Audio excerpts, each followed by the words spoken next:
ሰላም ጤና ይስጥልን ተመልካቾቻችን ከአንከር ሚዲያ ዝግጅት ክፍል ያክብሮት ሰላምታችን እናቀርባለን። በባለፈው ክፍል አንድ ዝግጅታችን ከዶክተር ገዱ አንዳርጋቸው ጋር ያደረግነውን ቆይታ ማቅረባችን ይታወሳል። በዚህም ዶክተር ገዱ አንዳርጋቸው ከለውጡ ጋር ተያይዘው የነበሩት ሁኔታዎችና በተለይም ከአብይ አህመድ አገዛዝ ጋር ያለውን አጠቃላይ ሁኔታ በተመለከተ ማካፈላቸው የሚታወስ ነው። በዛሬው ክፍል 2 እና የመጨረሻው ዝግጅታችን ደግሞ ስለ ፋኖ የትግል እንቅስቃሴ በቅርቡ ስለተመሰረተው የአማራ ዓለም አቀፍ ትብብርና በኤርትራና ኢትዮጵያ ወቅታዊ ጉዳይ ላይ ተነጋግረናል። እንድትከታተሉ እንጋብዛለን። መልካም ቆይታ።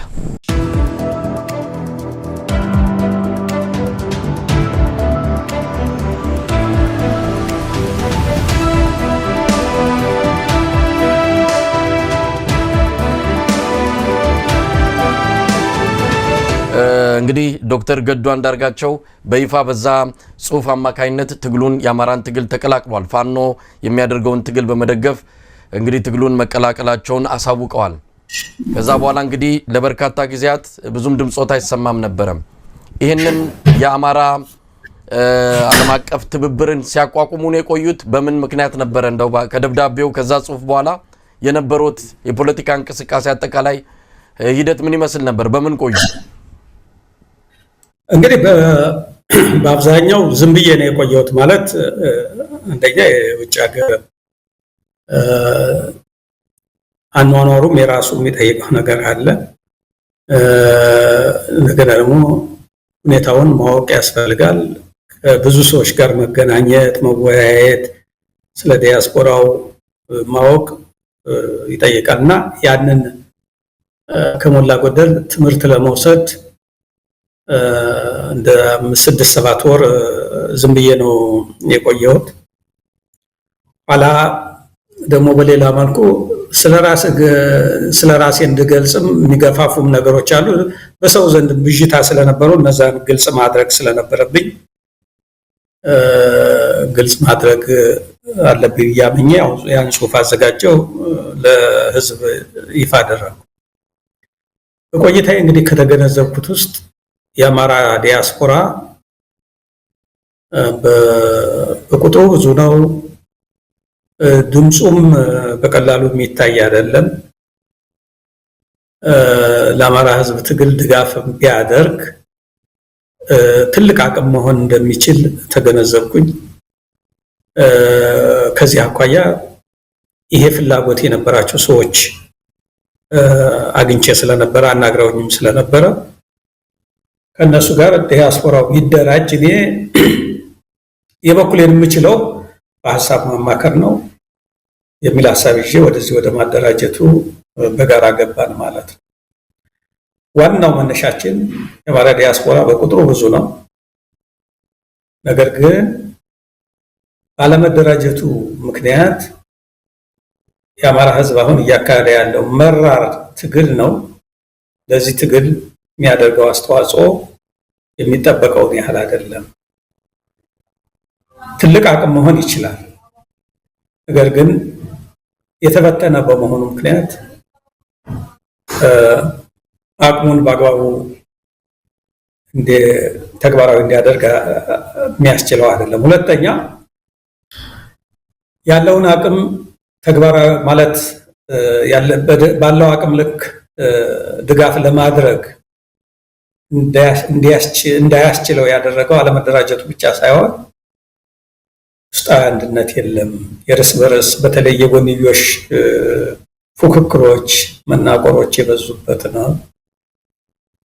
እነዚህ ሁኔታዎች ብዙ ስራ የሚፈልገው የአማራ ህዝብ ትግል አንድ ትልቅ አቅም ሊሆነው የሚችለውን የዲያስፖራው ማህበረሰብ አቅም ማጣቱ አንድ ጉድለት አድርጌ የተመለከትኩት። ያንን ጉድለት ወይም ደግሞ ክፍተት ለመሙላት መደራጀት አለበት የሚለው ሀሳብ ተይዞ ወደ እንቅስቃሴ ገባ። ይሄ ነው መነሻው መሳይ። እስቲ ስለ አማራ ህዝብ ትግል አሁን ስላለበት ቁመና በአጠቃላይ ስለ ፋኖ ምን ላይ ነው ያለው ብለው ያምናሉ? ውስጥ ያሉትን ችግሮች፣ ጥንካሬዎች፣ ድክመቶች ብዙ ነገሮችን ፈትሸው እዚህ ደረጃ ላይ ነው ትግሉ ያለው? የፋኖ እንቅስቃሴ በዚህ መልኩ ይገለጻል ብለው በእርሶ ሊገልጹት የሚችሉት እንዴት ነው? የፋኖ ትግል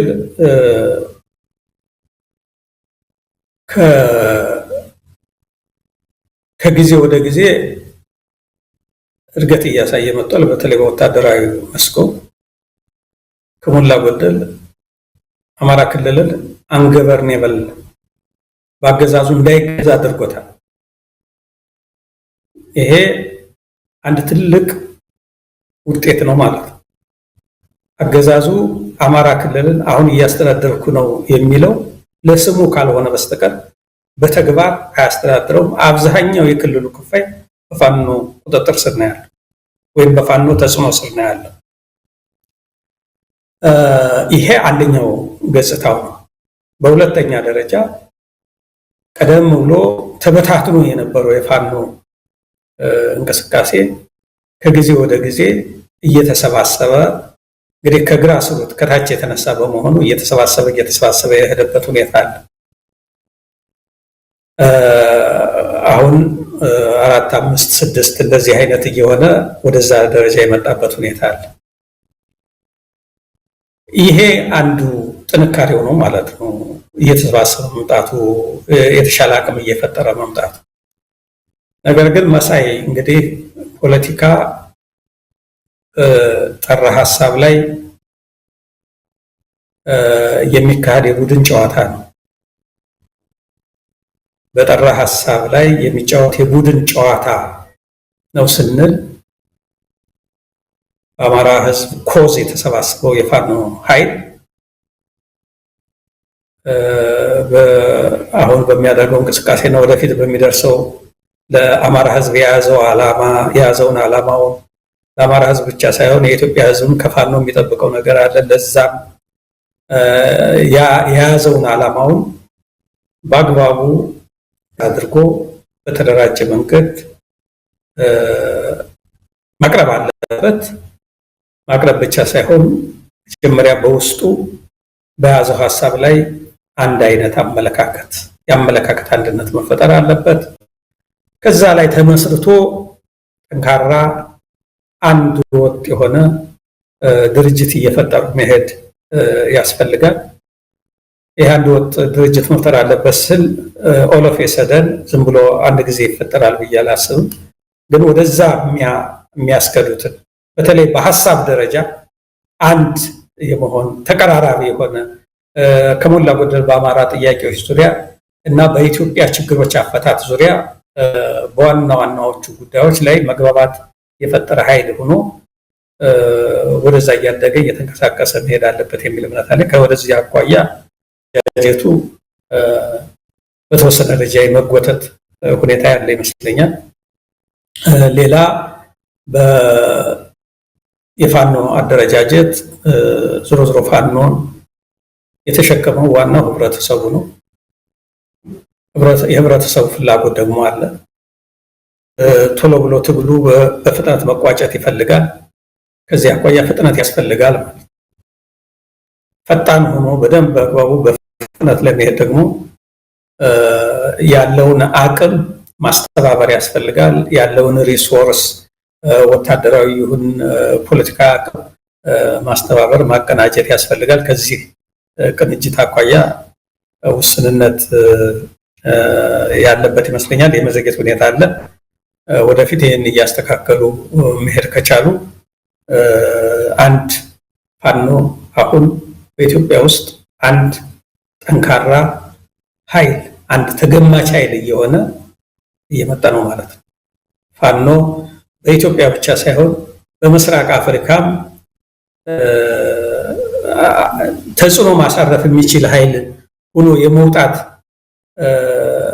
ተስፋ የሚጣልበት ኃይል እየሆነ ነው ማለት ይቻላል።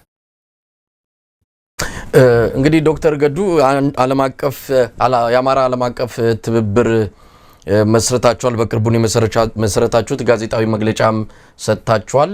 ያው እርስዎ የትብብሩ ከፍተኛ አማካሪ በመሆን ነው እንግዲህ ሚናው የሚጠቀሰው። እስቲ ለምን ያው መግለጫው ላይ በደንብ አብራርታችሁታል፣ ግን እንደው በተለየ ሁኔታ ከዛ በኋላ ብዙዎች ጥያቄም ተደጋግሞ እየመጣ ነው። ለምን መመስረት አስፈለገ? ሌሎች በርካታ ድርጅቶች እያሉ የአማራ ዓለም አቀፍ ትብብር የሚል ይዞ መምጣቱ ያሉትን ማጠናከሩ ባሉት ላይ ተጨማሪ ክፍተቶቹን መሙላትና ማጠናከሩ አይሻልም ወይ? አዲስ ሲያዙ መውጣት ለምን አስፈለገ የሚል ነገር ይነሳል።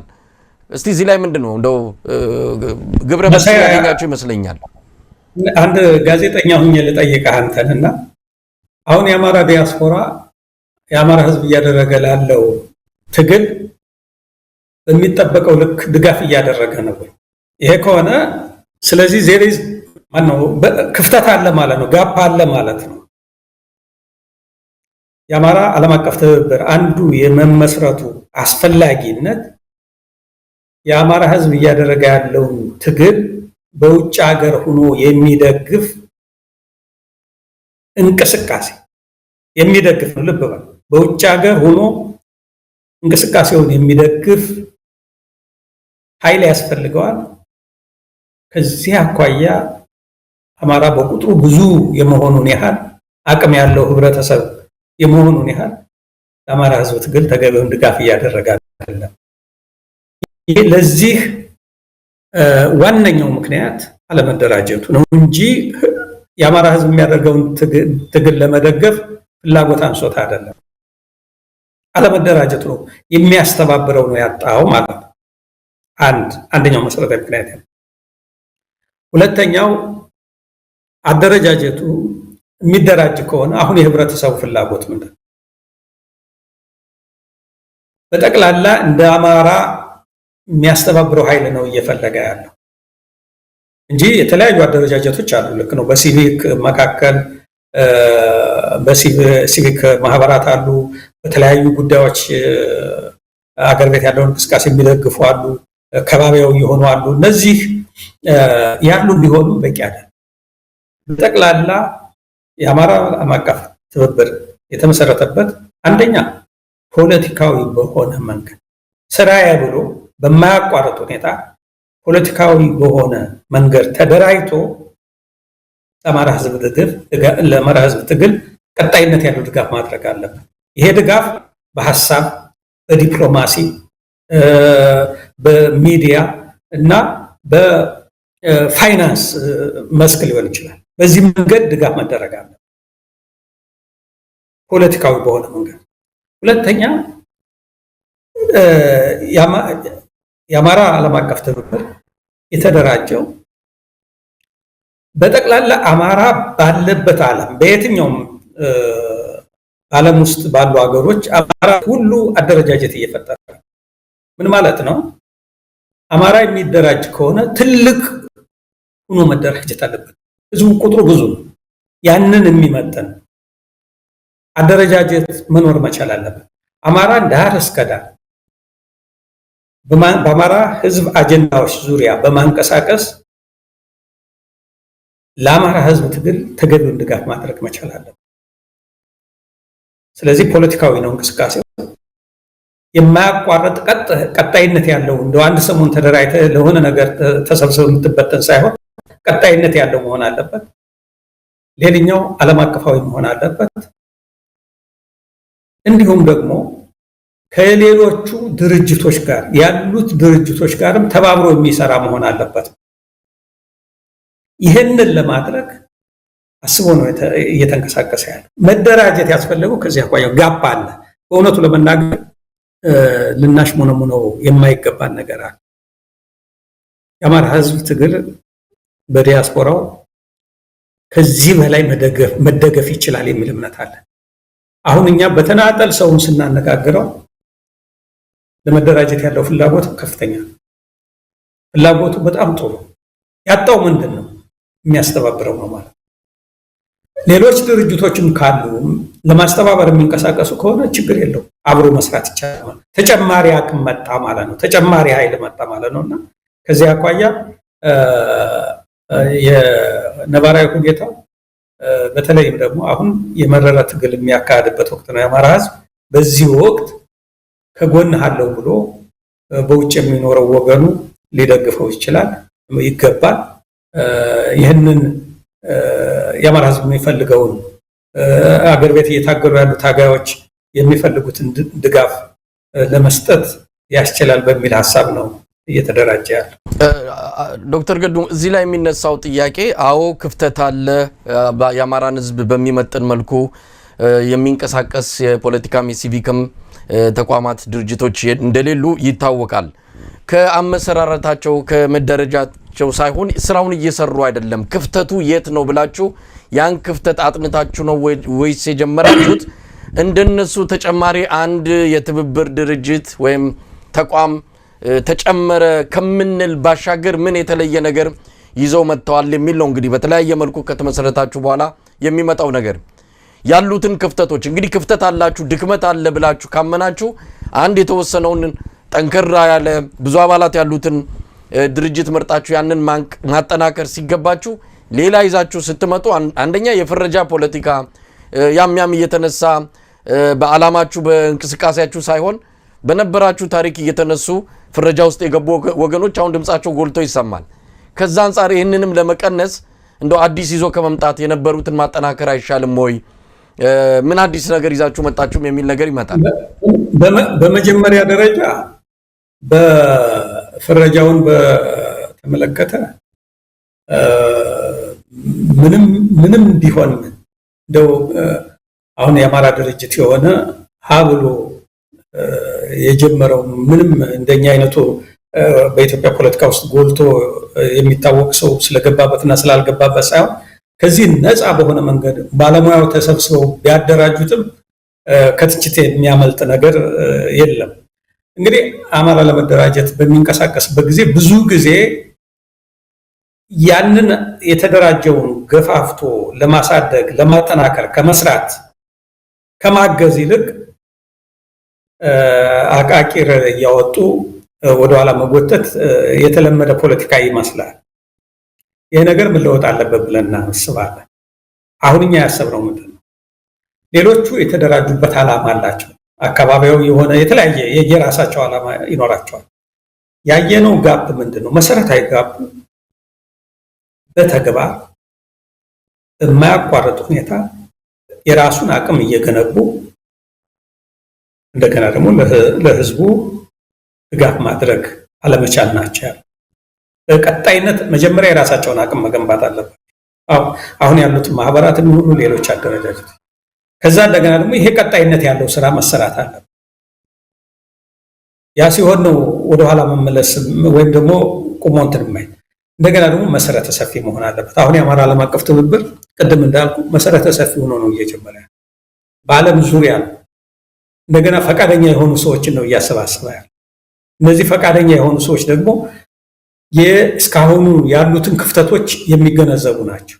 እነዛን ክፍተቶች በሚሞላ መንገድ ተጀምሮ መልሶ የሚፈዝ ሳይሆን ተጀምሮ እያደገ በሚሄድበት አግባብ እናጠናክረዋለን። ሪል የሆነ አንድ በውጭ ሀገር የሚኖር የአማራ አቅም ሆኖ አገር ቤት ለሚካሄደው ትግል ድጋፍ የሚያደርግ ተቋማዊ ብቃት ያለው ድርጅት እንዲሆን ማድረግ አለብን የሚል ኮሚትመንት ተይዞ ነው እንቅስቃሴ እየተደረገ ያለው። እንግዲህ አቶ ገዱ የአማራ ዓለም አቀፍ ትብብርን ምስረት አስመልክቶ በአቶ እስክንድር ነጋ የሚመራው የአማራ ፋኖ ህዝባዊ ድርጅት አንደኛውን ብአዴን ተቃውመን ሌላኛውን ብአዴን ልንደግፍ ለትግል አልወጣንም በማለት እንግዲህ በረዳት ፕሮፌሰር ጌታ አስራደ በኩል መልእክቱን ማስተላለፉን ነው የሰማነው። በተጨማሪም አቶ ገዱ ፋኖችን አነጋግረን ነው ድርጅቱን የመሰረት ነው ብላችሁ በመግለጫ ተናግራችኋልና የአማራ ፋኖ ህዝባዊ ድርጅት ማንም ያናግረኝ የለም ካለ ታዲያ ማንን አናገራችሁ? እንግዲህ ካሉት የፋኖ አደረጃጀቶች የአማራ ፋኖ ህዝባዊ ድርጅት አንዱ ነው። ስለዚህ ምላሽ በእውነቱ ለመናገር ፕሮፌሰር ጌታ አስራደ የተናገረውን አልሰማሁትም። በሌላ መልኩ ማለት እሱ በተናገረው ላይ አስተያየት መስጠት አልፈልግም። እንግዲህ ተናገረ ተብሎ በቀረበው ሐሳብ ላይ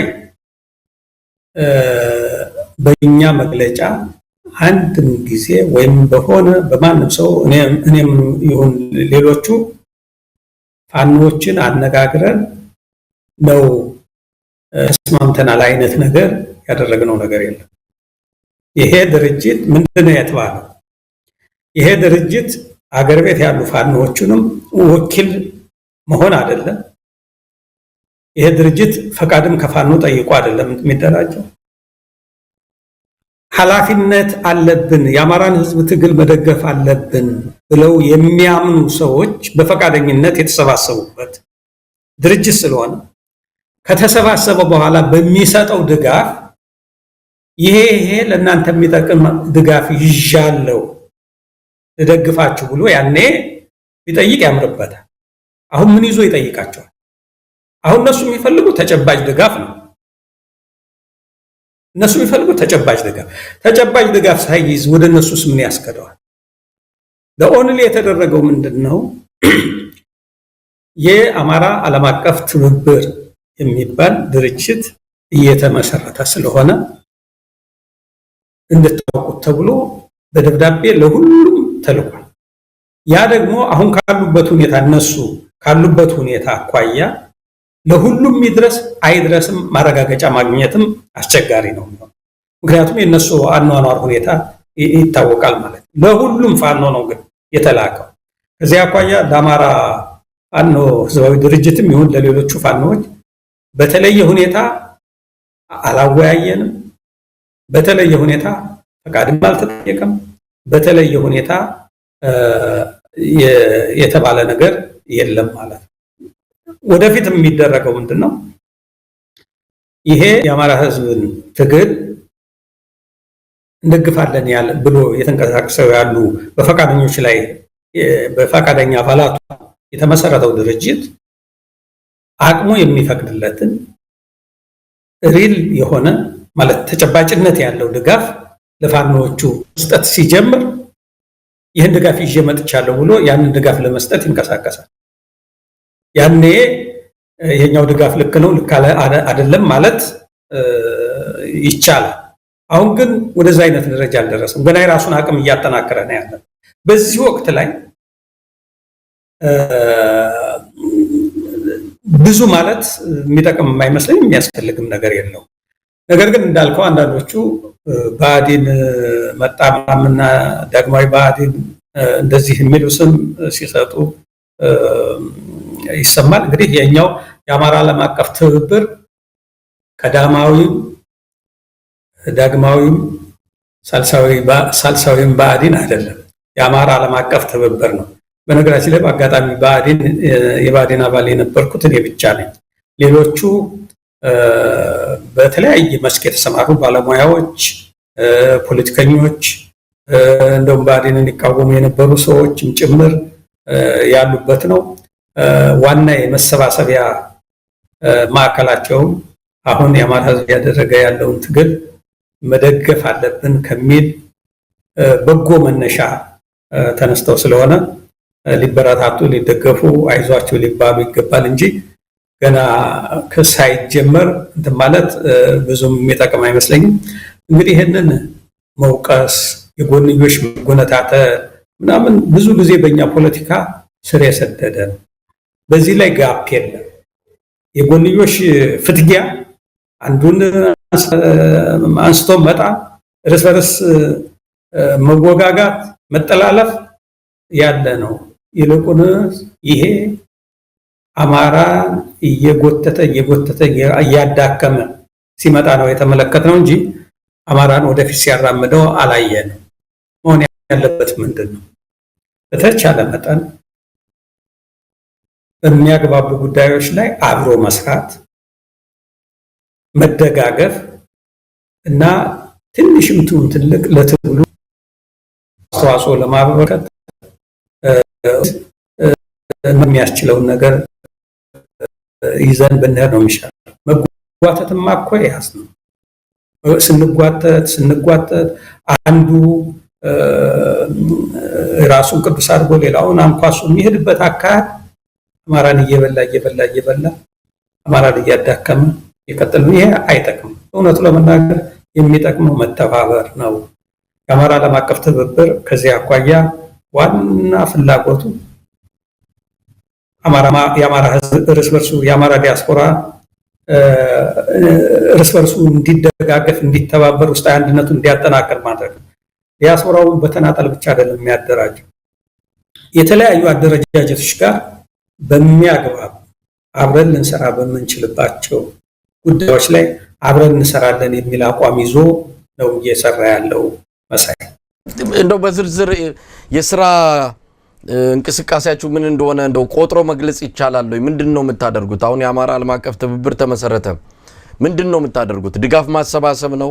መቼም መሳሪያ ይዛችሁ ጫካ እንደማትገቡ ይታወቃል። አሁን ካለው ሁኔታ አንፃር ወደፊት ካስፈለገ ትገባላችሁ በእርግጠኝነት። አሁን ግን ምንድነው የትብብሩ የሚያደርገው? የስራ ድርሻው ምንድነው? መሳይ ተናተበል ያው መሳሪያ ይዞ ወደ መሸፈት እኮ ለኛ ሀገር ብዙ ከባድ አይደለም፣ ቀላል እየሆነ አሁን ደግሞ ለአማራ ደግሞ ያው ወጣቱ በሙሉ ወደዛ እንትን እያለ ነው እና ዋናው የሚሰራቸው ስራዎች ምንድን መሰሉ መሳይ?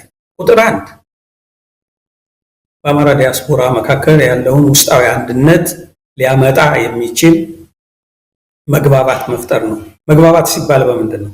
በአማራ ህዝብ ጥያቄዎች ዙሪያ መግባባት መፍጠር ነው። አንዱና የመጀመሪያው ይሄ ነው።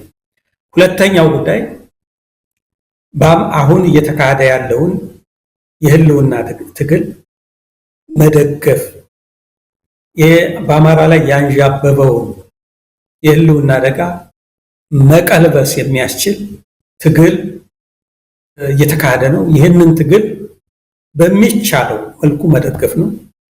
ይሄ ድጋፍ በዲፕሎማሲ፣ በሚዲያ፣ በፋይናንስ አባላት በሚያሰባስቡትና የተለያየ ፈንድሬዚንግ በማድረግ ከሌሎቹ ድርጅቶች ጋር በመተባበር በሚሰራ ስራ እና ከሌሎች ኢትዮጵያውያን ጋር የአማራ ማህበረሰብ አደረጃጀቶች ጋር በመተባበር ለአማራ ህዝብ ትግል ድጋፍ እንዲያገኝ ማድረግ ነው። በተለይ ደግሞ ጠላትን እየቀነሱ ወዳጅን በሚያበዛ አካሄድ የአማራ ወዳጆች በዓለም አቀፍ ድርጅቶች፣ በመንግስታት እና በሌሎች አካላት፣ በምሁራን፣ በሚዲያዎች የአማራ ኮዝ ፍትሃዊ የሆነ ኮዝ እንደሆነ ተጨባጭነት ያለው ምክንያት ያለው ትግል እንደሆነ እየተካሄደ ያለ ያንን ማስገንዘብ እና እዚህ ለአማራ ህዝብ ትግል ድጋፍ ማሰባሰብ ይሆናል ማለት ነው። ከዛ ባለፈ ደግሞ አገር ቤት ላሉት ፋኖዎች የሚያስፈልግ ድጋፍ ሊያደርግ የሚችለው ድርጅቱ ያንን ሊያደርግ ይችላል ማለት ነው። በእነዚህ ዙሪያ ነው እየተንቀሳቀሰ ያለው። አሁን የራሱን አቋም ከመገንባት ላይ ነው። አባላት መመልመል፣ ማደራጀት፣ መዋቅሮችን በዓለም ዙሪያ የመክፈት አሁን በአሜሪካ፣ ካናዳ፣ አውሮፓ፣ ሚድል ኢስት እና አፍሪካ እንደዚሁም ኦሺኒያ እና አውስትራሊያ መዋቅሮቹን እየከፈተ ይገኛል። ቅርንጫፎችን እየከፈተ ነው። ስለዚህ አንድ ጠንካራ በዲያስፖራ ውስጥ ስሙ የሚጠራ ተጨባጭ የሆነ አሁን ላለው ለትግሉ ኋላ ደግሞ ለመልሶ ግንባታው አስተዋጽኦ ማበርከት የሚችል ድርጅት ነው እንዲሆን ነው ታለሞ እየተሰራ ያለው። እንግዲህ ዶክተር ገዱ እኛ በደረሰን መረጃ መሰረት አገዛዙ ቀደም ሲል አንስቼዋለሁ የአብይ አህመድ አገዛዝ ፈተናዎች ወይም ደግሞ አደጋዎች ተብለው በአደጋነት ከተፈረጁ ሰዎች ቁጥር 1 እርሶ ኖት። ይህን በተደጋጋሚም በተለያዩ የመረጃ ምንጮችም አረጋግጠናል። ስጋት ተብለው ከሚጠቀሱት ግንባር ቀደም እርሶ እንደሆኑ ነው የምናውቀው። ምናልባት ይሄ ከምን የመነጨ ነው ያ የምንለው ቀደም ሲል ያነሳሁት ኔትወርክ አሁንም ስራውን እየሰራ ነው ብሎ እየፈራ ይሆን የአብይ አህመድ አስተዳደር? እንግዲህ የምናውቀው ነገር የለም፣ ግን ቁጥር 1 ስጋት ተደርገው እየታዩ ነው። በሌላ በኩል ደግሞ እርሶ ሳልሳዩ ብአዴንን ነው ይዘው የመጡት እንደውም ትግል ሊጠልፉ ነው የመጡት ብለው ደግሞ በሌላ የሚፈርጆትና የሚያብጠለጥሉት አሉ። እንግዲህ ሁለት ሄዱ የተለያዩ ተቃራኒ የት ነው ያሉት ዶክተር ገዱ ብለንም እንድንጠይቅ የሚያደርግ ነው። እስቲ ሁለቱን ሐሳቦች እንዴት ያስታርቋቸዋል? እንግዲህ የአገዛዙን በተመለከተ የሚቃወሙ ሁሉ በጠላትነት የሚፈርጅ ከመሆኑ ጋር ተያይዞ እኔንም እንደዛ ቢመለከተኝ የሚገርመኝ ነገር አይደለም ማለት ነው። ስለዚህ የሚቃወመው ሁሉ አሁን ብልጽግና ተቃውሞ የሚያነሳበትን ሁሉ በተቃዋሚነት አይደለም፣ በሀሳብ ልዩነት አይደለም የሚመለከተው፣ በጠላትነት ነው የሚመለከተው። እኔንም እንደ ጠላት ተመልክቶ ሊሆን ይችላል። ይሄ ምንም ማድረግ አይቻልም። ሁሉም ኢትዮጵያውያን እየተጋቱት ያለ እውነታ ስለሆነ በዚህ ላይ ደረጃው ምንም ይሁን ምን ተቃዋሚዎቹን በጠላትነት የሚያይ ስለሆነ ከዛ አኳያ እመለከተዋለሁ። በሌላ መልኩ ግን ብአዴን ነው ምናምን የሚለው ነገር ልክ ነው። ብአዴን ነበር። ቅድም እንደገለጽኩልህ በብአዴን ውስጥ ሁኜ ማምንበትን ስሰራ አይኖርኩ ሰው በዛ በማምንበት የእንቅስቃሴ ወቅት የሰራኋቸው ጥሩ ስራዎች ሊኖሩ ይችላሉ። የተፈጸሙ ስህተቶች ሊኖሩ ይችላሉ። ያን እንግዲህ በጊዜ ሚዛን ወደፊት የምንመለከተው ይሆናል። አሁን ትግል እያደረግኩ ያለሁት ግን እንደ አንድ አማራ እንደ አንድ ግለሰብ የምታገለው ለራሴ ነው። ለራሴ ነው ስለሚመለከተኝ። የአማራ ሕዝብ ነፃ ለመውጣት በራሱ እያደረገ ያለ ትግል አለ። እኔም ለራሴ ነፃ ለመውጣት ትግል እያደረግኩ ነው ያለሁት። ከአንዳንዶቹ ሳልሳዊ ብአዴን ለማምጣት ነው ምናምን ነው። ቅድም እንዳልኩ የአማራ ዓለም አቀፍ ትብብር ወይም የኔ ትግል ብአዴንን ለማምጣት አይደለም። ብአዴን የለም። ቀዳማዊም ዳግማዊም ሳልሳዊም ብአዴን የሚባል የለማ። ሶስተኛ ሳልሳዊ የሚሉ ሶስተኛ ብአዴን ለማለት ፈልገው ሊሆን ይችላል ብዬ ገምቼ ነው። ሳልሳዊ ብአዴን የሚባል የለም። ራባዊም ብአዴን አይኖርም። ዋናው አሁን እየተንቀሳቀስን ያለነው በአማራ ዓለም አቀፍ ትብብር ነው። እኔ እየታገልኩ ያለው ትግልም ለመጥለፍ አይደለም። ትግሉ አይጠለፍም። ደጋግሜ እንደገለጽኩት የአማራ ሕዝብ ትግል ባለቤቶች አሉ። እዛ ህይወታቸውን ሰጥተው እየተንከራተቱ እየታገሉ ያሉ ጎበዞች አሉ።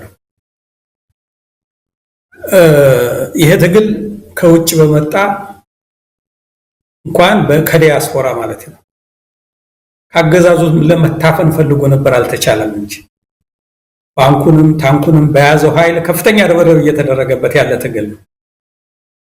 ማንም ሊያስቆመው አልቻለም። ወደፊት ነው እየተራመደ ያለው።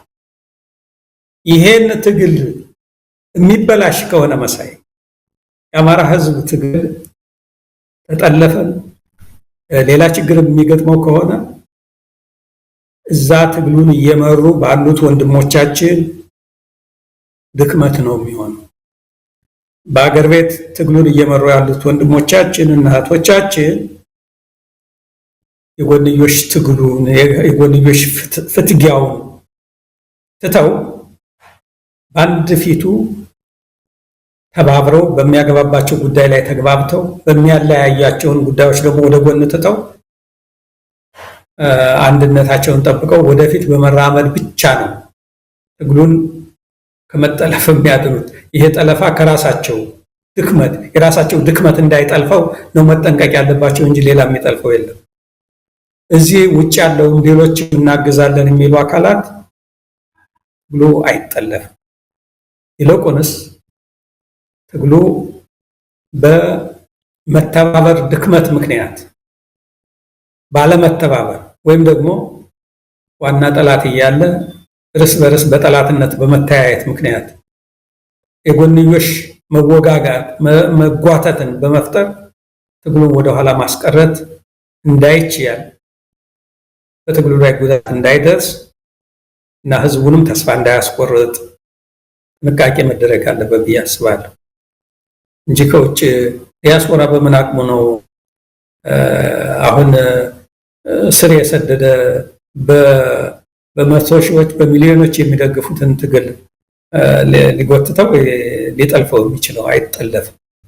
ምናልባት ዶክተር ገዱ እንግዲህ የፋኖን ወቅታዊ ሁኔታ ቀደም ሲል ሳነሳ እንግዲህ ያለንበትን ሁኔታ በደንብ መረዳት አለብን።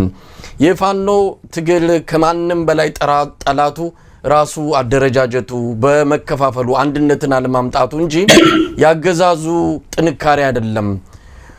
ፋኖች አንድ ቢሆኑ ይሄ ሁሉ ጊዜም ሊፈጅም አይችልም ነበር።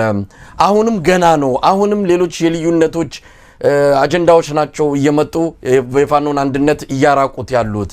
እዚህ ላይ ምን አስተያየት ይሰጣሉ? ፋኖች ወደ አንድ ላለመምጣት ምንድነው የሚከለክለው? አዎ አጀማመራቸው አነሳሳቸው በተለያየ ምክንያቶች ሊሆን ይችላል። ግን የወሰደውን ያህል ጊዜ ወስዶ ተነጋግረው ቁጭ ብለው ወደ አንድነቱ የሚያመጣው መንገድ ቢጀምሩ ቢያንስ መንገዱን እንኳን ቢያሳዩ ሰው በተስፋ ይጠብቃቸዋል። አሁን የምናየው ልዩነታቸው ጎልቶ መውጣቱን ነው። አንዳንዶቹን ስናይ ከአገዛዙ ይልቅ የገዛ የፋኖ ወዳጆቻቸው ጓደኞቻቸውን ጠላት አድርገው ቀን ከሌሊት ስለነሱ መጥፎ ነገር ሲያነሱ ነው የሚውሉት። አንዳንዴ ያሳዝናል። ይሄን ነገር እንደው ሲታዘቡት ምን ማለት ይቻላል? ምንድነው የገባው? እንግዲህ የፋኖ እንቅስቃሴ የአማራ ህዝብ ብሶት የወለደው በስሜት የተፈጠረ ህዝባዊ ማዕበል ነው ማለት ይቻላል። በስሜት የተፈጠረ አሁን ይሄ የስሜት እንቅስቃሴ ትግሉን ለመጀመር ለማቀጣጠል ብዙ አግዞ ሊሆን ይችላል። ቀስ በቀስ መስከን አለበት። በሐሳብ ላይ የተመሰረተ ፖለቲካ የሚያራምድ ወይም በሐሳብ ላይ በመርህ ላይ የተመሰረተ የተደራጀ ፖለቲካዊ አመራር የሚያገኝበት ሁኔታ መፈጠር መቻል አለበት። ይሄ ከጊዜ ወደ ጊዜ እድገት እያሳየ ቢመጣም መሆን በሚገባው ደረጃ አድጓል ወይም ደግሞ ህብረተሰቡ በሚፈልገው ፍጥነት እያደገ ነው ማለት አይቻልም። የተለያዩ ምክንያቶች ሊኖራቸው ይችላሉ። ከሁሉም በላይ ይመስለኝ የተጨባጭ ሁኔታው የነባራዊ ሁኔታው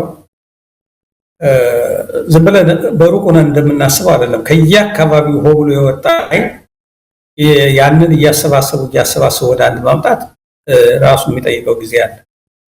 አንድ ከባድ ፈተና ነው ማለት ነው። ሁለተኛው ፈተና ደግሞ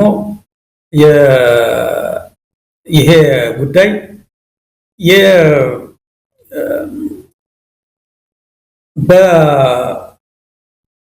አስቀድሞ የተደራጀ አስቀድሞ አመራር የሚሰጠው በአንድ ላይ ተሰብስቦ በአንድ መክሮ ትግል የተጀመረ ካለመሆኑ ጋር ተያይዞ ከተለያየ አቅጣጫዎች የሚመጡ ተጽዕኖዎችም አሉ። ከአገዛዙ የሚመጣው ተጽዕኖ ቀላል አይደለም። ተገናኝተው እንኳን ለመመካከል ለመወያየት በሚያስችል ሁኔታ ተጽዕኖ ከባድ ነው። እንደዚሁ ደግሞ በአማራው ምሁራን በሊቃኑ በኩል የሚሰጠው ድጋፍም ይህንን ግምት ያስገባ ከመሆን አኳያ ውስንነት ያለ ይመስለኛል። ዞሮ ዞሮ ማለት የሚቻለው አሁን ፋኖቹ የፋኖ አመራሮች ካለፉት ወደ 2 ዓመት ሊጠጋ ነው። ካለፉት 2 ዓመታት የትግል እንቅስቃሴያቸው ብዙ የተማሩ ይመስለኛል። ብዙ የተማሩ ስለሆነ ከዚህ ትምህርታቸው ተነስተው ከልምዳቸው ተነስተው ይሄ አንድ ጠንካራ ድርጅት አለመፍጠር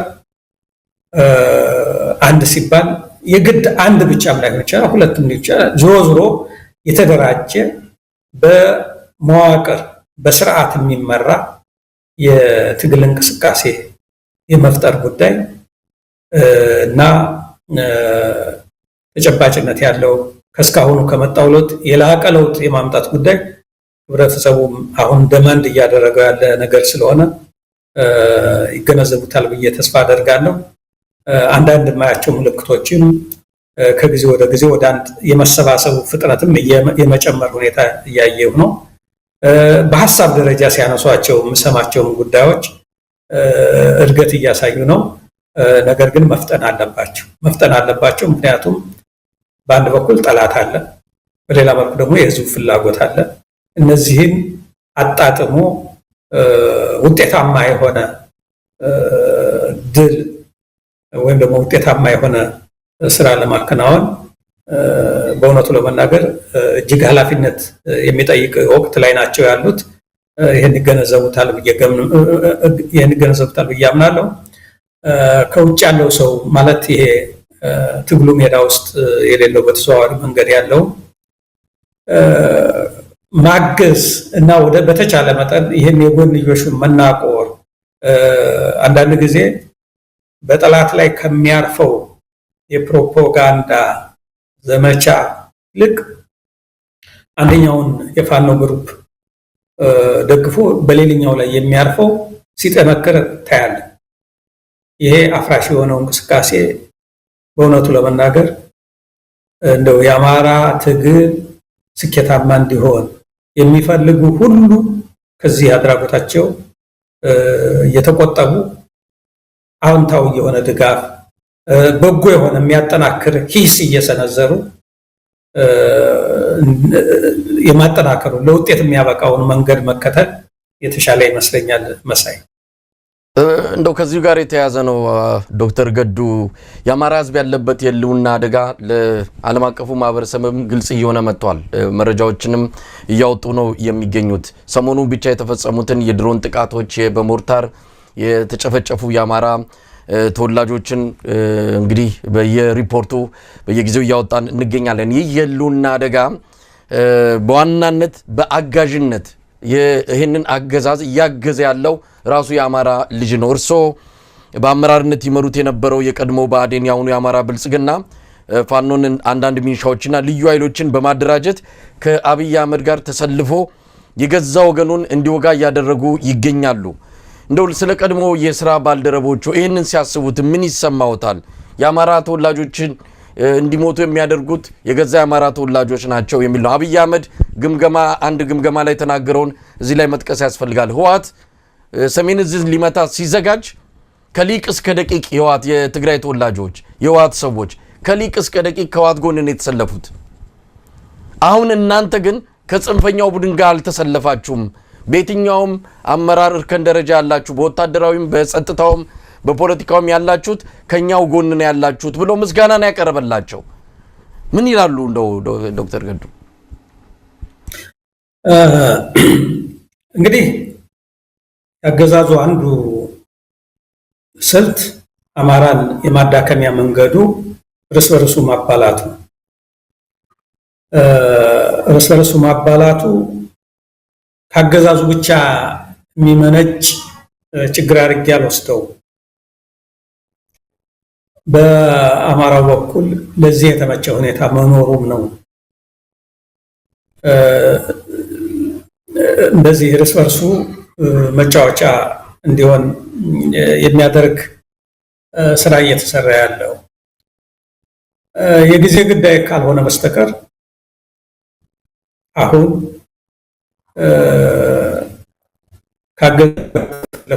ወገኖች ጉዳት እያደረሱ ያሉ በየትኛውም ሌቭል ማለት በየትኛውም ደረጃ ይኖሩ በጸጥታ መዋቅሩ ቢሆኑ በፖለቲካ መዋቅሩ ያሉት ዞሮ ዞሮ ይሄ ጣፈንታ ለነሱ ነገ ይደርሳቸው አትጠራጠር። አሁን አንዳንዶቹም እየደረሳቸው በየተራ ለሁሉም መድረሱ አይቀር ያለው ምንድን ነው? አሁን የምሰማው ጄኔራሎቹ በህዝባቸው ላይ ይህንን መከራ እንዲደርስ እያደረጉ አመራር እየሰጡ እያሉ ነገር ግን በአገዛዙ አይታመኑ። ፋኖ እስካሁን ድረስ እንዳይጠፋ ያደረጋችሁት እናንተ ናችሁ ተብለው ከአገዛዙ ጋር የተሰለፉ ይወቀሳሉ። በፖለቲካ አመራር ደረጃ ያሉት ከፍተኛዎቹ አመራር ይወቀሳሉ። በጸጥታ መዋቅሩ ያሉት ይወቀሳሉ። ምናልባትም ይሄ ሁኔታ የፋኖ እንቅስቃሴ የበለጠ እየጠናከረ ሲሄድ እነሱም እንደ ፋኖ የማይቆጠሩበት ሁኔታ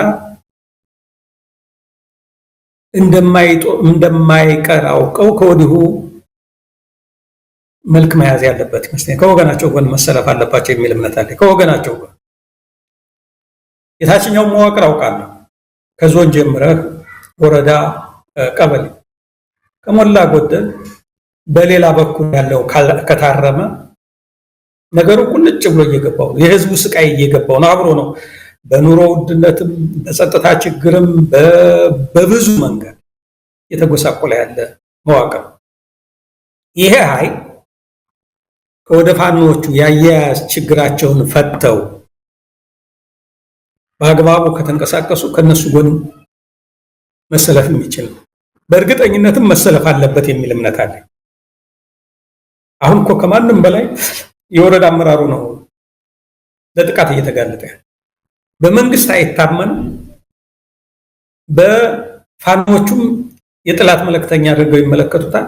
ለጥቃት እየተጋለጠ እንደገና ደግሞ ወገኑ ህዝቡ ባይኑ ያየው እየተጨፈጨፈ ነው። ከፍተኛ ስቃይ ተዳርጓል። ይህንን ኃይል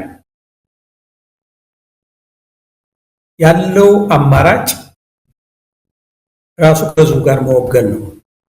በፋኖ በኩልም ይህን ኃይል ከመግፋት ይልቅ ማቅረብ የሚያስፈልግ ይመስለኛል። በተመሳሳይ ወደ ላይ ያሉት የጸጥታም ይሁን በመከላከያም በጸጥታ በሌሎች የጸጥታ መዋቅርም ይሁን በፖለቲካ አመራር ደረጃ ያለውም ቢሆን እኔም ማውቃቸው የስርዓቱ ከፍተኛ ማለት እንደ ተራማጅ ተደርገው የሚቆጠሩ የነበሩ ሰዎች አሁን እየተገፉ ነው ያሉት። አሁን በቅርብ ማለት ነው። ይሄ ለሁሉም የሚደርስ ዕጣ ፈንታ ነው እና ከመምሸቱ በፊት እስካሁን ብዙ ጉዳት ደርሷል። አሁንም አልመሸም።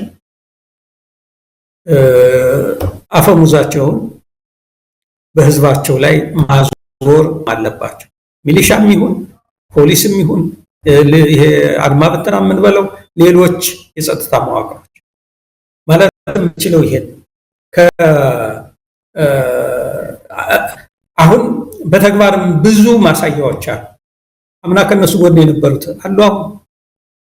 አምና ሲሞገሱ የነበሩት ምስጋና ሲቸራቸው የነበሩት አሁን የት ነው ያሉት? በአገዛዙ እንደተሞገሱ ቀጠሉ። አሁን በብልጽግና ውስጥ ጥያቄ ማንሳት ይቻላል። ለህዝብ የሚጠቅም ነገር ይሄ ሐሳብ ብሎ ማንሳት ይቻላል። እንኳን በዚህ ስራ እንኳን ልትሞትለት ይቅርና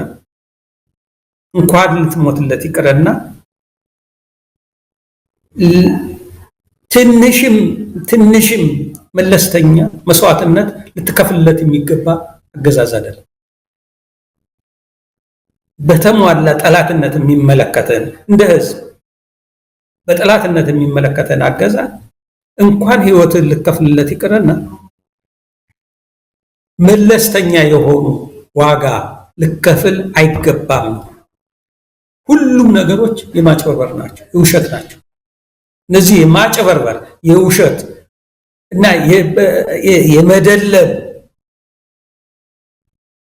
እንቅስቃሴዎች እንዴት ብሎ አንድ ቀን ያታሉ፣ አምናታለ፣ ዛሬ ያታል፣ ነገም እየተታለለ እንዴት መቀጠል ይቻላል? ሰው እና እያንዳንዱ በብልጽግና መዋቅር ውስጥ የተሰለፈ የአማራ ተወላጅ ራሱን መጠየቅ ያለበት ይመስላል። ወደ የት ነው የሚሄደው? ነገ ለሱ ምንድን ነው የሚደርሰው? በወገኑ ላይ የሚደርሰው ጥቃት ዛሬ ነገ ለሱ ላለመድረሱ ምን ዋስትና አለ? በጋድ እየታየ ነው። የስርዓቱ አገልጋይ የነበሩ አሁን ለጥቃት እየተጋለጡ ነው እና ከዚህ አኳያ ይሄ ስርዓቱ ጋር ያለ መዋቅር በጊዜ የበለጠ ጥፋት የከፋ ከመሄዱ በፊት እስካሁንም እጅግ አስከፊ ጥፋት ደርሷል። ሳይብስ ጊዜውን በአግባቡ መጠቀም ያለበት ይመስለኛል። ዋናው ጥሬ ከወገኑ ጎን ይሰለፍ፣ ከአማራ ህዝብ ጎን ይሰለፍ። ከቻለ ተሰልፎ ይታገል፣ ካልቻለ ደግሞ አርፎ ከቤቱ ይቀመጥ። ይሄ ነው ከባድ የሆነ የታሪክ ጠባሳ ነው እያሳረፈ ያለው እና መታረም አለበት። አሁንም ቢመሽም ጨርሶ አልጨለመም እና ቶሎ መውጣት ያስፈልጋል የሚለውን ብቻ ነው ማለት የምችለው። እንደው በዚህ ጉዳይ ላይ አንድ የመጨረሻ ሀሳብ ነው ዶክተር ገዱ ስጋት የሎትም? ምክንያቱም በተራዘመ ጊዜ የአማራ ህዝብ የሚደርስበት እንግዲህ የኑሮ ውድነቱም መድኃኒት ማጣቱም በብዙ ነገር አገዛዙ ሆም ብሎ ህብረተሰቡ ስቃይ ውስጥ እንዲገባ እያደረገ ይገኛል። በዚህ ላይ ግልጽ የሆነ ሮድ ማፕ ግልጽ የሆነ ነገር ከፋኖ አካባቢ መጥፋቱ አዎ ለትግል ገብተዋል ብዙ ነገር እያደረጉ ነው በዚህም በዛም በኩል ያሉት ነገሮች ነገ ኢትዮጵያ ትቀጥላለች የሚል ስጋት ያደረባቸው ወገኖች እንደው የአብይ አህመድ አገዛዝ እያነከሰም ቢሆን ይቀጥል የሚል በጣም አስቀያሚ የሆነ አማራጭ እየመረጥን ነው ብለው ሐሳብ የሚሰጡ ሰዎችን እየሰማው ነው እንዲህ አይነት ስጋት አለበት ምናልባት እየተነከረ ለመምጣቱ ከህዝቡ በተራዘመ ሁኔታ እየተሰላቸ ከመጣ በቃ ግድ የለም ይሄው አገዛዝ ይቀጥል ብሎ የመወሰንና ከአገዛዙ ጎን የመሰለፍ ሁኔታ ይኖራል ብለው ይሰጋሉ እንደው በዚህ ጉዳይ ላይ ምን ማለት ይቻላል ዞሮ ህዝቡ የሚታገለው እና ይሄንን ትግል በከፍተኛ ሁኔታ የተሸከሙ ማለት ይችላል ብሶት ስላለበት ብሶት ያለበት የብሶት የወለደው የህዝብ ትግል ያ የብሶቱ ምክንያት ለደረሰበት ጉዳት ተጠያቂ የሆነው አካል መልሶ ይሻለኛል የሚልበት ሁኔታ ሊኖር አይችልም ትግሉን በተለየ መልክ ሊያካሂደው ይችላል እንጂ በደል የሚደርስበት ህዝብ መልሶ በደል ያደረሰበትን ሊመርጥ የሚችልበት ሁኔታ የለም አብሶም አሁን ያለውን የብልጽግና አገዛዝ ነገር ግን ምንድነው መሆን ያለው የህዝቡ አሁን እየተካሄደ ያለው የፋኖ ትግል ዋነኛው ስፖንሰር ህዝቡ ነው ዋናው ስፖንሰር የሎጂስቲክስ ምንጩ ህዝቡ ነው ብዙ ነገር የተሸከመው ህዝቡ ነው ይሄ ህዝብ ምንድነው የሚፈልገው የሚለውን ነገር በየጊዜው አሰስ እያደረጉ ማለት እየዳሰሱ እየተመካከሩ ከህዝቡ ጋር የህዝቡን ፍላጎት ለማርካት የሚያስችል ትግል ነው ማካሄድ ያለባቸው የሚታዩ ጉድለቶችን የገመገሙ የለዩ ከነዛ እየተማሩ የበለጠ ትግሉን በሚያጠናክር መንገድ መሄድ ይጠበቅባቸዋል ከሁሉም በላይ ፋኖቹ መጠንቀቅ ያለባቸው የሚመስለኝ ህዝባቸውን ማክበር አለባቸው ማዳመጥ አለባቸው ስሜቱን መረዳት አለባቸው ይሄ በሚሆንበት ጊዜ ትግሉ ፋኖ የህዝቡ ይሆናል ህዝቡም የፋኖ ነው ማለት ነው አሁን ይሄ ፋኖ የህዝቡ ህዝቡም የፋኖ የሆነበት ሁኔታ ተጠናክሮ እንዲቀጥል የሚታዩ ጉድለቶችን እያረሙ ህዝቡ የሚፈልገውን እያዳመጡ በተጠናከረ መንገድ መሄድ የሚያስፈልግ ይመስለኛል ይሄንን ነው ማለት የምፈልገው መሳይ ዶክተር ገድሉ እንደው በመጨረሻ የኤርትራን ጉዳይ በተመለከተ አንድ አጭር ሐሳብ ይስጡና ዝግጅታችንን እናበቃለን ኤርትራና ኢትዮጵያ ወደ ጦርነት ሊገቡ ይችላሉ የሚል ስጋት እየተሰማ ይገኛል ሁለቱ ሀገራት ወደ ጦርነት ከገቡ ምን አይነት ሁኔታ ይፈጠራል የሚለው ነገር በሰፊው እየተነሳ ይገኛል አብይ አህመድ የአሰብን ጉዳይ ወደፊት አምጥቶታል ቀይ ባህር አካል እንሆናለን ብሎ ሌተና ማነው ፊልድ ማርሻል ብርሃኑ ጁላ ሰሞኑን ገልጿል በቅርቡ አካል የቀይ ባህር አካል የመሆናችን እውነታ ይረጋገጣል የሚል ሐሳብ ሰጥቷልና በሁለቱ በኩል የሚታየው የጦርነት ዝግጅትን አንስተው ሌላ ዙር ጦርነት በዛ በአፍሪካው ቀንድ ላይ ይከሰታል የሚል ስጋት የሚያሰሙ ወገኖች በርክተዋል እንዴት እየተከታተሉት ነው ይሄንን ጉዳይ እንግዲህ ያው ብርሃኑ የተናገረውን ሰምቼዋለሁ በአጠቃላይ አዝማሚያው በጣም መጥፎ ሁኔታ ይመስለኛል ከተጨባጭ የኢትዮጵያ ሁኔታ የኤርትራ ሁኔታ አንፃር ተነስተህ ከተመለከትከው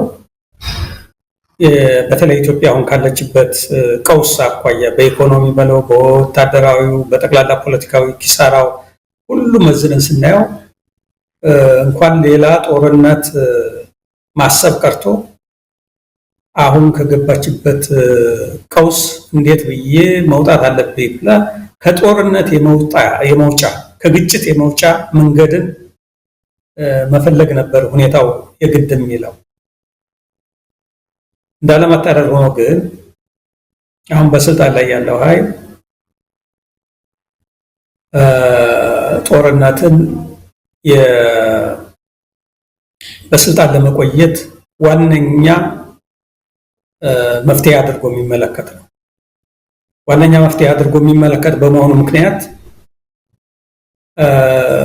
ከኤርትራ ጋር ወደ ጦርነት ውስጥ መግባት አይቻልም ብሎ መናገር ያስቸግራል። የኢትዮጵያ ተጨባጭ ሁኔታ እንኳን አዲስ ጦርነት ቀርቶ ያለው ጦርነት ምን ያህል ውስብስብ ችግር እየፈጠረ እንደሆነ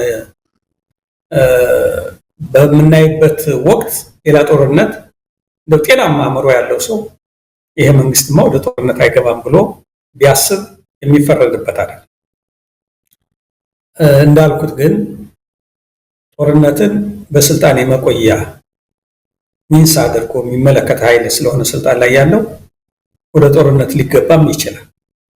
አንዳንድ ዝግጅቶቹም ወደዛ እያመሩ የሚመስሉ ነገሮች አሉ። ፕሮፓጋንዳው ብቻ አይደለም። አሁን የወታደራዊ ኃይል ስምሪቱ እንቅስቃሴው በምንመለከትበት ጊዜ የሚያሳየው የተለየ ሁኔታ ነው እና ይሄ የሚነግረን ነገር አለ። ከባድ ሁኔታ ሊፈጠር እንደሚችል ያመለክታል። ምንም እንኳን አሁን ያለው የብልጽግና ማለት የኢትዮጵያ መከላከያ ሰራዊት በእጅጉ የተዳከመ ቢሆንም የወታደሩ የመዋጋት አቅሙ የመዋጋት ሞራሉ የተዳከመ ቢሆንም እንግዲህ አንዳንድ መሳሪያዎችም በመተማመን መቼም አሁን ያለው አገዛዝ ከህዝብ ጉልበት ከሰው በላይ የሚመለከተው ለማሽኖቹ ለመሳሪያዎቹ ነውና እነዛን ተማምኖ ወደ ጦርነት መግባት ሊኖር ይችላል። እንደገና ደግሞ ኤርትራን የሚጠሉ አካላትም ድጋፍ ሊያደርግልኝ ይችላል በሚል እነዛንም ለማስደሰት ብሎ እንዲሁም ደግሞ ወደብ ለማምጣት የታገለ ተብሎ ዝናን ለማግኘትም ሲባል ጦርነቱ ሊከፈት ይችላል እና አዝማሚያው በጣም መጥፎ ነው። ግን ውጤቱ የከፋ ሊሆን ይችላል። የጦርነት ያው እየኖርንበት ነው። አሰቃቂ ነው። የሰው ሀብት ይበላል፣ ኢኮኖሚን ያወድማል፣ ብዙ ትውልድን ያመክናል። ለብዙ ነገር ለልማት ሊውል ይችል የነበረው ሪሶርስ የሰውም ጉልበት፣ እውቀት እና ገንዘብ ሊባክን ያላግባብ ለጥፋት ሊውል ይችላል እና ሀገርን ሊያዳክም ይችላል። ከዛም በላይ ደግሞ እንደ ኢትዮጵያ ፍራጃይል በሆነ ሁኔታ ላይ ያለ ሀገር የህልውና አደጋ ሊያጋጥም የሚችልበት ሁኔታም ጠቅላላ ሀገሪቱን የመኖር ሁኔታም ሊፈታተን የሚችል ውጤት ሊኖረው ይችላል። በጣም አስከፊ ሁኔታ ነው። የሚሰማ ቢኖር በእውነቱ ለመናገር በምንም ታምር ይህን ጦርነት ከኤርትራ ጋር ወደ ግጭት መግባት በምንም መንገድ እንኳን ተግባር መተርጎም ቀርቶ ሊታሰብ የማይገባውም ነበር። አሁን የግድ የሚል ሁኔታ አልነበረም ወደዛ የሚያስገባ እንዳለመታደል ሆኖ ግን ጦርነት የሚፈልግ ኃይል ነው ስልጣን ላይ ያለው። እጅግ አስፈሪ እና አሳዛኝ የሆነ ሁኔታ ሊፈጠር ይችላል የሚል ስጋት ነው ያለኝ። አቶ መሳይ ምናልባት ዶክተር ገዱ የፋኖ አቋም በአጠቃላይ የአማራ ህዝብ አቋም የኢትዮጵያ ህዝብ አቋም ምን መሆን አለበት? እንግዲህ ትብብሮች እየመጡ ነው። በቅርቡ ሰሜኖች እየመጡ ነው በሚል አብይ አህመድ የኦሮሞ ኃይሎችን ሰብስቦ እንደነበረ ይታወሳል። ያው ውጤቱ እንደፈለገው ባይሆንም ሰሜኖቹ እየመጡ ነው የሚል ነው። እንግዲህ ህወሓት አካባቢም አንዳንድ ነገሮች አሉ። ከፋኖም አካባቢ የትብብር ጥያቄዎች ይሰማሉ። የኦሮሞ ነጻነት ሰራዊት በጃልመሮ የሚመራው በቅርቡ ጃልመሮ በሰጠው መግለጫ እንደዚሁ ትብብሮች ሊኖሩ እንደሚችሉ ይገለጻል። አሁን ጦርነቱ የሚካሄድ ከሆነ ወይም ደግሞ የሚመጣ ከሆነ የፋኖ ቁመና አቋም፣ የአማራ ህዝብ አቋም፣ የኢትዮጵያ አቋም ምላሽ ምን ሊሆን ይገባዋል? አብይ አህመድ ብሔራዊ ስሜትን በመኮርኮር የኢትዮጵያ ህዝብን ከጎን ያደርጋለው ማንድነው የቀይ ባህር ጉዳይ ሲነሳ ያሰብ ሲነሳ ልዩነቱን ትቶ ከጎኔ ይሰለፋል የሚልም ስሌት እንዳለው ነው የሚነገረው። ምንድነው መሆን ያለበት? ፋኖ ከነዚህ ኃይሎች ጋር ተባብሮ አገዛዙን መጣል ይኖርበታል ተብሎ ይታሰባል? ከሆነስ ጦርነቱ ላይ አሰላለፉ ምን መሆን ይገባዋል ማለት እንችላል? እንደው ብዙ ነገሮች አሉ። እንደው ባጭሩ ማስቀመጥ ከተቻለ መሆን ያለበት የማስበው በመጀመሪያ ደረጃ የኢትዮጵያ ሕዝብ በተቻለ መጠን የሚሰማው ቢኖርም ባይኖርም ጦርነትን መቃወም አለበት የሚል እምነት አለ። በምንም መንገድ ጦርነት አየነው እኮ ላለፉት 5-6 ዓመታት በጦርነት ውስጥ ቆየ። ወደ ኪሳራ በሁለተኛ ደረጃ በጦርነቱ በቀጣይነት ከፍተኛ ቀውስ ሊያስከትል ይችላል እና ከወዲሁ ይህን ጦርነት ለማስቀረት መረባረብ ተገቢነት ያለ ይመስለኛል። በሌላ መልኩ እና ሌሎች የኢትዮጵያ የታጠቁ ኃይሎችን በተመለከተ ከትብብር አኳያ አሁን አልፎ አልፎ የምሰማቸው የትብብር መንፈሶች በጥሩ ሁኔታ ማደግ መዳበር ያለባቸው ይመስለኛል። እንግዲህ በዝርዝር ሲያገሩ አሁን አጠቃላይ ፍላጎት ይመስለኛል እየተንጸባረቀ ያለው በፋኖቹ በኩል እና በሌሎች የታጠቁ የኢትዮጵያ ኃይሎች መካከል እየታየ ያለው የመተባበር መንፈስ በቃል ደረጃ አሁን ፍላጎት የማሳየት ሁኔታ እኔ በበጎ ነው የምመለከተው። ይሄ ተጠናክሮ መቀጠል ያለበት አድርጌ ነው የምወስደው። በእርግጥ በዝርዝር ጉዳዩን መመልከት የሚጠይቅ ነገር ይኖረዋል። ማን ከማን በምን ጉዳይ ላይ ነው መተባበር ያለበት የሚለው ነገር በሂደት እየታየ እየተጠና በአግባቡ ምክክር እየተደረገበት መፈጸም ያለበት ነው። ያ ሆኖ ግን በአጠቃላይ የመተባበር ፍላጎት ይሄ አሁን ያለው አገዛዝ የሁሉም የኢትዮጵያ ሕዝቦች ሰር ነው። ይህ ስርዓት ባለበት ኢትዮጵያ ውስጥ ማንኛውም ሕዝብ ሰላም አያገኝም። አገሪቱም ህልውናዋን በአስተማማኝ ሁኔታ ማስቀጠል አስቸጋሪ ነው የሚል መንፈስ አግባባት ይዞ ወደዛ አይነት ለመጣል ፍላጎት ማሳየታቸው የተለያዩ የታጠቁ ኃይሎች በተናጠልም ይሁን እንደ ድርጅት አቋም አድርገው ያቀርቡት የግለሰቦች ቢሆን ዞሮ ዞሮ መንፈሱ በበጎ የሚታይ ነው። እነዚህ ኃይሎች ከጠቅላላው ለኢትዮጵያ ህዝብ ጋር ያላቸው ግንኙነት መቀራረብ እያሳዩ መሆኑን ራሱ ህዝቡ መመልከቱ አንድ ተስፋ እንዲጭርበት የሚያደርግ አድርጌ ነው የማየው። እኔም በበጎ ነው የምመለከተው የዚህ አይነቱን የመተባበር ፍላጎት። በጣም አመሰግናለሁ ዶክተር ገዱ አንዳርጋቸው የአማራ ዓለም አቀፍ ትብብር ከፍተኛ አማካሪ ፖለቲከኛ፣ ለጊዜው በተመልካቾች ስም ከልብ ነው ማመሰግነው። እኔም ድሉን ሰጠኝ ሐሳቤን እንዳካፍል ስላደረከኝ ከልብ በመነጨ ሁኔታ አመሰግናለሁ መሳይ። ተመልካቾቻችን በሁለት ክፍል ከዶክተር ገዱ አንዳርጋቸው ጋር ያደረግነው ቆይታ ይህንን ይመስላል። አብራችሁን ስለነበራችሁ ምስጋናችን ከልብ ነው። ጤና ይስጥልን።